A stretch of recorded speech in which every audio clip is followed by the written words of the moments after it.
म विद्युमान श्रेष्ठ, आयोजना प्रमुख, सिँचाइ तथा जलस्रोत व्यवस्थापन आयोजना कार्यालय पोखरा। विशेष गरी हाम्रो आयोजनाको पहिला नाम चाहिँ रूपाताल संरक्षण एकीकृत विकास परियोजना थियो भने वर्तमानमा चेन्ज भएर यो अहिले सिँचाइ तथा जलस्रोत व्यवस्थापन आयोजना भएको छ। यो कार्यालयले चाहिँ सिँचाइ अब त्यस्तै अब यो ताल संरक्षणहरू, जलाशय निर्माणहरूको अध्ययन तथा निर्माण कार्य पनि गर्दै आएछ। त्यही सिलसिलामा हामी यो पर्वतको जुन यो हाम्फाल ठाउँमा आइयो, यहाँ चाहिँ अघिल्लो पटक जलाधार कार्यालयले एउटा स्टडी गरेको छ। त्यो पुरै डिपिआर त नभनौँ, त्यसलाई एउटा एक चरणको प्रिफिजिबिलिटी टाइपको सर्वे चाहिँ भएको रहेछ। त्यस पश्चात चाहिँ अब केही सम्भावनाहरू, यहाँ जलाशय निर्माणको सम्भावनाहरू देखिसकेपछि अहिले विस्तृत सर्वेक्षण कार्य गर्ने भनेर हामीले पनि कार्यक्रम राखेका छौँ। त्यही सिलसिलामा आज हामी आइयो र अहिले हामी लगभग 1 किलोमिटरसम्म जाँदाखेरि अब यसको सम्भावनाहरू 2-3वटा सम्भावनाहरू, जस्तै 500 मिटरमा बनाउँदा एउटा 10-15 मिटरको लेभलको ड्याम बनाउँदाखेरि अब त्यसले चाहिँ जुन धेरै कस्ट पनि नलाग्ने र जोखिम पनि कम हुने र थोरै कस्टमा नै अब त्यो इकोनोमिक हिसाबमा पनि बन्छ जस्तो लाग्छ।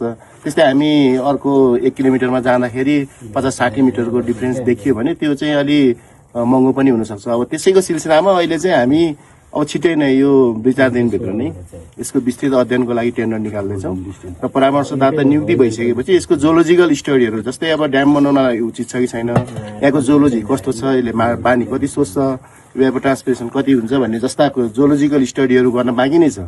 त्यही अध्ययनकै लागि चाहिँ हामी त्यसको टेन्डरको लागि भनेर नै अहिले आएका छौँ। त्यहाँसम्म हेर्दाखेरि र दुईतिरै खोज भएको ठाउँ हेर्दाखेरि सम्भावना देखिन्छ, तर अब विस्तृत रिपोर्ट नआइकन हामीले चाहिँ अब ठ्याक्कै भन्नु त सकिँदैन। तर अहिलेको अवस्था हामी सामान्य रूपमा एउटा इन्जिनियरिङ हिसाबमा हेर्दाखेरि चाहिँ अब सम्भावना चाहिँ देखिन्छ। त्यही कारणले गर्दाखेरि अब यहाँको पानी कति छ, अब यसको स्रोतहरू हेऱ्यो, स्रोतहरू हेर्दाखेरि पनि पानी चाहिँ प्रशस्तै देखियो। अब एउटा त बाँध्दै बाँधिसकेको छ, ड्याम बनाइसके, जलाशय बनाइसकेपछि पानी त हुनु नै पर्छ, जुन चाहिँ अब पानीको सम्भावना पनि देखियो, ठाउँ पनि उचित नै देखिन्छ। त्यो कारणले गर्दाखेरि यो योजना चाहिँ फिजिबलै हुन्छ जस्तो लाग्छ मेरो अहिले प्रारम्भिक रूपमा भन्दा। अब तर अब यसको स्टडी भएर आइसकेपछि, रिपोर्ट आइसकेपछि पक्कै पनि यो कार्यान्वयनमा जान्छ। अब छिटै नै हामी चाहिँ यो 1-2 दिनमा नै यसको टेन्डर चाहिँ निकाल्छौँ। हुन्छ, धन्यवाद सर। सरले 340 तपाईँले सोधेको कति मिटरको यसको हाइट चाहिँ कति मिटर आयो सर? यहाँसम्म गयो यो अहिले समुद्री सतहदेखि अहिले हामी बसिरहेको तालबनी 29 को आएर